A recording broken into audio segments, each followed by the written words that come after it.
Hi, it's David from the Ruth and David Group at Remax Select Realty, January 3rd, 2017.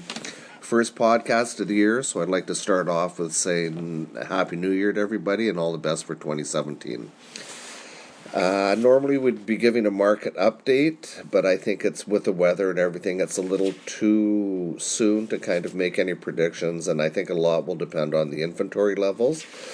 But I would say that we had a pretty busy December. I think we sold 8 or 9 places. So well-priced properties, detached, attached apartments, as long as they're priced properly, they're going to sell. And I think probably half of those went to multiple offers. So we'll give you another market update in the next week or 10 days and just see what the inventory level is trickling on.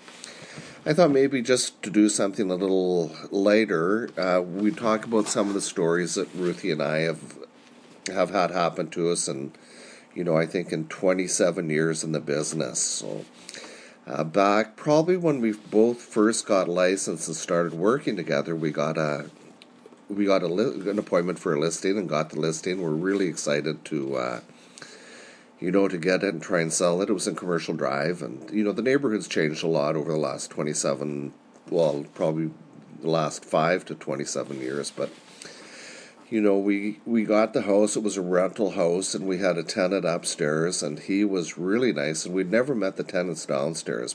So when we went over to show it the first time, and did meet the tenants, well, they were not happy that the house was being sold. They were not what you would call A1 tenants.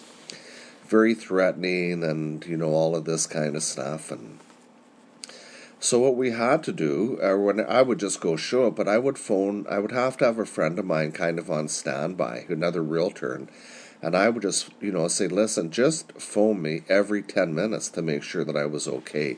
And so that was kind of our arrangement. And luckily after, a couple of months, the house did sell and everybody moved on. But I'll tell you, when you're a younger guy and going to show that house, I certainly was a little nervous, but anyway, it all worked out all right and moved on. Another funny story we had is Ruthie and I were on our way to appointment. It was early evening, and we were driving down Broadway, and this lady darted out to cross Broadway, kind of not in the crosswalk, but halfway through the block, and a car accidentally clipped her, and I don't even think the car knew that he had hit this woman, and I think she was a little inebriated.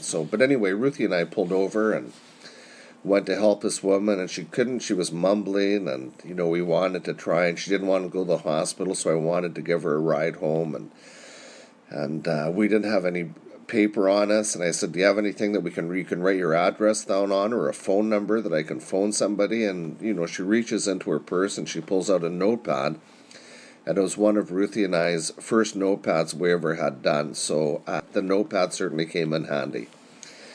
What else could I tell you? Oh, well, I could tell you about the time when we were selling the house and we were going over to preview, not listing appointment, we went over to preview it, and we went into the basement suite, and the basement suite was about 40 degrees inside.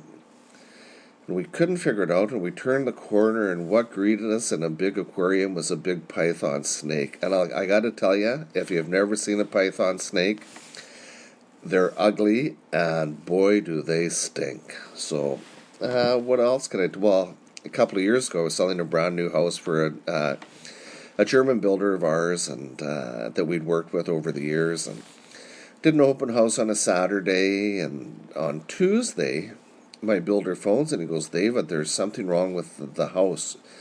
There's this really bad smell in it. I can't seem to figure it out, and, can you come over and just kind of take a look? So Ruthie and I hopped in the car, we drive over there, and we're walking around, and there's a little like an ensuite bathroom, kind of in between 2 floors. Or powder room, not an ensuite, but a powder room. And so we opened up the powder room, opened up the toilet. Somebody had removed the tape sealing it, and they had taken a number 2, but never flushed the toilet. So you can imagine that after a couple of days, it started to get a little ripe, and my poor German builder was just shocked, but one flush, and everybody moved on. So that's it for today. We'll talk to you in 10 days or a couple of weeks, and we'll give you a market update. Alrighty, talk to you soon, everybody.